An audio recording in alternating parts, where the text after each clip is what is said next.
बिस्मिल्लाहिर्रहमानिर्रहीम। अस्सलाम वालेकुम। वेलकम टू कुन रेसिपीज़। आज मैं आपके साथ शेयर करूंगी देगी आलू गोश्त बनाने का ओरिजिनल तरीका। अक्सर लोग जो है ना वो कहते हैं कि वो आलू गोश्त बनाते हैं ना तो उसके ऊपर प्याज जो है वो तैर रहा होता है।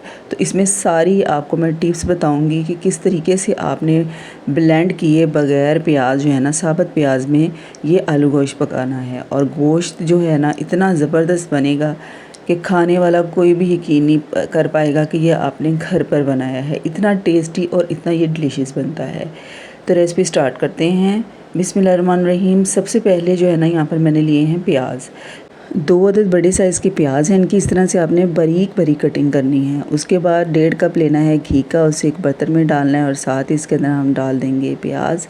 और प्याज को हमने करना है ब्राउन। अच्छा, कुछ लोग जो है ना वो ये गलती करते हैं जब इस तरह से हल्का हल्का सा गोल्डन हो जाता है ना प्याज, तो उस वक्त वो है इसके अंदर चिकन वगैरह और दूसरे मसाले डाल देते हैं। तो यही वो सबसे बड़ी गलती करते हैं। ये आपने गलती बिल्कुल भी नहीं करनी है, क्योंकि इस तरह से जब प्याज होगा ना पानी डालने के बाद प्याज जो है वो ऊपर तैरना शुरू हो जाएगा। तो प्याज का कलर जो है ना वो आपने इस तरह से डार्क गोल्डन ब्राउन करना है, ठीक है। क्योंकि इस तरह का प्याज जो है ना अक्सर हम फ्राई करने के बाद निकालते हैं ना तो हाथ के साथ जब उसको मैश करते हैं तो वो चूरा बन जाता है। तो जब हम इसके अंदर इसे हम बाकी पानी मसालों में भूनेंगे ना तो ये आहिस्ता आहिस्ता प्याज सारा जो है वो मेल्ट हो जाएगा सालन में। अब साथ ही जब इस तरह से प्याज का कलर हो जाए ना उसके साथ ही इसके अंदर हम डाल देंगे चिकन। और चिकन के साथ ही डालेंगे 1 टेबलस्पून लहसुन अदरक का पेस्ट और 1 टीस्पून भर के नमक। अब इन तमाम चीज़ों को फ्राई करेंगे। चिकन को हमने इतनी देर तक फ्राई करना है जब तक इसका कलर जो है ना वो पिंक से वाइट नहीं हो जाता, हल्का हल्का गोल्डन नहीं हो जाता, ठीक है। इसका कलर जो है ना हमने गोल्डन करना है, इतनी देर इसको फ्राई करना है। और जितनी देर में मैं फ्राई कर रही हूँ, जल्दी जल्दी से अगर आप चैनल पर नए हैं तो चैनल को सब्सक्राइब ज़रूर कर लीजिएगा। ऐसी ही मज़े मज़े की रेसिपीज़ के लिए बेल नोटिफिकेशन को ऑन कर लीजिएगा। तो यहाँ पर चिकन जो है ना बहुत अच्छी तरह से ब्राउन हो चुका है। अब हम इसके अंदर डालेंगे 1 कप भर के दही का, ठीक है। दही जो है ना ये गाढ़ा दही होना चाहिए। उसके बाद इसके अंदर हम डालेंगे साबुत गरम मसाला, जिसके अंदर हैं 2 बड़ी इलायचियाँ, 2 छोटी इलायचियाँ, 2 दालचीनी के टुकड़े, काली मिर्च, लौंग और ज़ीरा, ठीक है।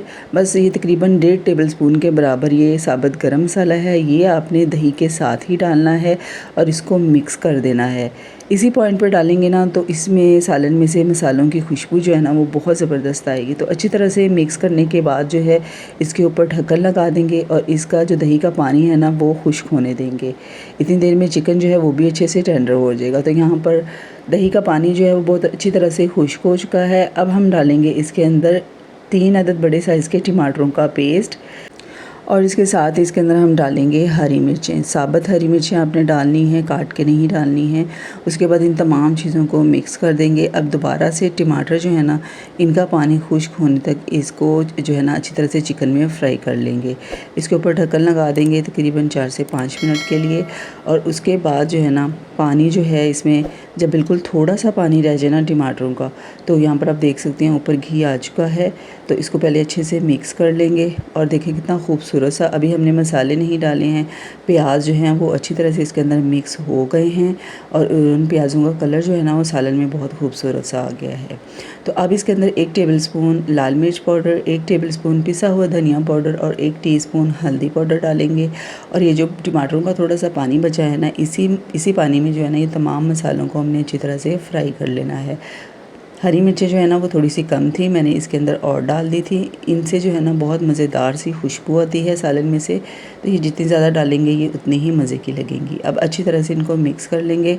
अच्छा, यहाँ पर जो है ना इसके टेस्ट को मज़ीद बढ़ाने के लिए इसके अंदर मैंने 1 टेबलस्पून जो है ना बिरयानी मसाले का डाला है। अक्सर लोग कोरमा मसाला डालते हैं, लेकिन मैंने इसके अंदर बिरयानी मसाला डाला है, क्योंकि देग वाले जो है ना वो हमेशा देग में बिरयानी मसाला ही डालते हैं, जिससे जो है इसका टेस्ट सालन का बहुत मज़े का हो जाता है। तो ये जो मेरी बहनें कहती हैं ना कि उनका चिकन जो है पकते वक्त टूट जाता है, तो यहाँ पर आप देख सकते हैं मैंने कितनी देर तक इनको तमाम चीज़ों में फ्राई किया है और बिल्कुल भी नहीं टूटा है। बस ये ख्याल रखना है घी में आपने जो है ना चिकन को बहुत अच्छी तरह से फ्राई करना है, तो चिकन जो है वो बिल्कुल भी नहीं टूटेगा। तो उसके बाद इसके अंदर आलू डाल दिए हैं। अब इन तमाम चीज़ों को अच्छी तरह से मिक्स करेंगे। अच्छा, अब यहाँ पर जो है ना ज़्यादा देर नहीं पकाना है, साथ ही इसके अंदर हमने पानी डाल देना है, क्योंकि अगर मसाले में आलूओं को फ्राई करेंगे ना तो आलू जो है इनका कलर जो है वो चेंज हो जाएगा। तो पानी आपने फ़ौरन डाल देना है। अब अच्छी तरह से मिक्स कर देंगे और इसके ऊपर ढक्कन लगा देंगे 10 मिनट के लिए। दम वाली फ्लेम से थोड़ी सी हाई रखेंगे जिसमें आलू जो हैं वो बहुत अच्छी तरह से गल जाएंगे। और ये देखिए जी तकरीबन 10 मिनट हो चुके हैं और सालन जो है ये बिल्कुल तैयार हो चुका है। आलू भी बहुत अच्छे तरीके से गल चुके हैं और यहाँ पर मैं आपको दिखाती हूँ, इसमें आपको किसी किस्म का कोई प्याज जो है वो तैरता हुआ नज़र नहीं आ रहा होगा। तो बस यही तरीका है, इसी तरीके को फॉलो करके आपने ये सालन बनाना है। इसके ऊपर हरा धनिया, पिसा हुआ गरम मसाला डस्ट करेंगे, अच्छी तरह से मिक्स करके इसको डिश आउट कर लेंगे। ये मज़ेदार सा हमारा देगी आलू गोश्त बिल्कुल तैयार है। बताइएगा रेसिपी कैसी लगी है। मिलते हैं नेक्स्ट वीडियो में। अल्लाह हाफिज़।